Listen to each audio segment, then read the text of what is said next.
যা। আমার কেমন কেমন লাগছে ভাবি। কেমন লাগছে বললে হবে? আজকে তোর বাসর রাত, যা ভিতরে যা। তুমিও সাথে চলো না ভাবি। গাধা, বিয়ের আগে এই জন্য বলতাম একাটা প্রেম কর, তাহলে তোর এই দিনটা দেখতে হতো না। কি গো, আবার কি হলো? ও কিছু না ভাই। তুই এখনো বাইরে দাঁড়িয়ে কেন? দেখো না, মাথা মোটা নিজের বইয়ের কাছে যেতেই লজ্জা পাচ্ছে। ও, পাবে নাই বা কেন? আমার ভাইয়ের জীবনে এই মেয়েটাই প্রথম। যা যা, ঘরে গিয়ে কথা বল, সব ঠিক হয়ে যাবে। ভাই চল তো, লাও তোমার বর কি সামলাও, লজ্জায় ঘরে ঢুকতেই পারছিল না। আপনি এত চুপচাপ বসে কেন? কই কথা বলছি তো। আপনি মনে হয় বিয়ের আগে কোনো মেয়ের সঙ্গে কথা বলেননি, তাই না? না না, তুমি কারোর সাথে কথা বলেছো নাকি? হ্যালো, কে বলছেন? অত তাড়া কিসে? আগে দুটো কথা বলি, তারপর পরিচয় হবে। বলুন। সাথী কেমন আছে? ও ভালো আছে। আপনাকে তো ঠিক চিনলাম না। তুমি জেনে কি হবে? সাথী আমাকে খুব ভালো করে চেনে। ফোনটা কেটে দে। কেন? প্লিজ ফোনটা কাটে। এই তো জেনে ফেলেছে। সাথী, তোমার ঘরের দিলটা কেমন আছে গো? অনেক মিস করছে ওটাকে। দয়া করে আমার জীবনটা নষ্ট করো না, আজিজ। ফোনটা কেটে দাও। আমাদের এতদিনে ভালোবাসা তুমি ভুলে গেলে সাথী। কি উল্টো পাল্টো বকছি? কে তুই? নাম তো জেনে গেছো। একটা ভিডিও পাঠালাম, মুখটাও দেখে নাও। আপনি আমাকে ক্ষমা করে দেন।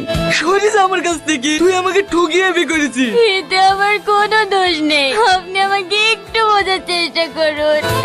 এই তুই কলঙ্কিনি। তোকে অন্য ছেলে টাচ করেছে। আমি তোকে শেষ করে ফেলবো। আমাকে একবার যেতে দিন না। স্যারের কাছে একবার যেতে দিন। বললাম তো যাওয়া হবে না। আমি বেশিক্ষণ দাঁড়াবো না। কেস লেখা হয়ে গেলে চলে আসবো। ডায়েরি করবি তো এখানে কর, ভিতরে যাওয়ার কি আছে? না, আমি বড় সাহেবের কাছেই যাবো। কি হয়েছে? কি এত হল্লা কিসে? দেখেন না স্যার, কখন থেকে বারণ করছে তাও শুনছে না, বারবার বলছে আপনার কাছে ডায়েরি করবে। ঠিক আছে, ওকে ভিতরে আসতে দাও। বলো কি সমস্যা? কাল থেকে আমার বউকে খুঁজে পাওয়া যাচ্ছে না স্যার। Missing report. কত বছর হলো বিয়ে হওয়া? 3 দিন স্যার। প্রথমে ভেবেছিলাম মায়ের বাড়ি গেছে, কিন্তু ওখানেও যায়নি। কিভাবে বিয়ে করেছো? প্রেম করে না দেখাশোনা করে? দেখে শুনে বিয়ে করেছিলাম স্যার। এই কেস নেওয়া যাবে না। কেন স্যার? আরে বুঝতে পারছো না, তোমার বউ বয়ফ্রেন্ডের সঙ্গে পালিয়ে গিয়েছে। একদম বাজে কথা বলবেন না। আমার সাথে এরকম করতেই পারে না। আজকালকার মেয়েরা সব বারে। যাও তো এখন, সময় নষ্ট করো না। আপনি আমার সাথীকে খুঁজে দেন না স্যার। ও নিশ্চয়ই কোনো বিপদে পড়েছে। বললাম তো চলে যেতে, কথা কানে যায় না। হাবিলদার, প্লিজ স্যার, আপনি আমার সাথীকে খুঁজে দেন। ওকে বাইরে নিয়ে যাও।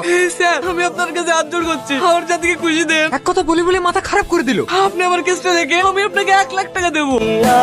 যেখানে সেখানে যাতা মতো বললে হয়? থানায় স্যারের একটা সম্মান নাই? এবার থেকে টাকা পয়সা দিলে ওকে বলবা, আমার সামনে সব কথা বললে হয়? ঠিক আছে স্যার, আপনার আমার বউকে খুঁজে দেন, আমি আরো টাকা দেবো। আচ্ছা আচ্ছা ঠিক আছে, এবার তোমার বইয়ের ডিটেলস গুলো বলো। এই দেখেন স্যার, এইটা আমার বউ। আচ্ছা, তোমার কি কারোর উপর সন্দেহ হয়? বিয়ের রাতেও কার সাথে ফোনে কথা বলছিল। দেখে মনে হলো বিরাট টেনশনে আছে। তোমরা আর কতদিন লেগে থাকবো আমার পেছনে? আমি আর পাচ্ছি নি, প্লিজ আমাকে রেহাই দাও।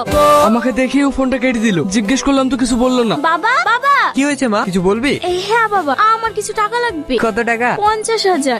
কি, কদিন আগে তো 20,000 টাকা নিলি, আবার অত টাকা কি হবে? আজ একটা বান্ধবীকে টাকাটা ধার দেবো। তাই বলে অত টাকা? দাও না বাবা। ঠিক আছে, এই নে। আর শোন, তাহলে আমি এখন আসি স্যার। হ্যাঁ হ্যাঁ যাও। এই বাড়িটাই স্যার। কিন্তু দরজা তো লক। চালু।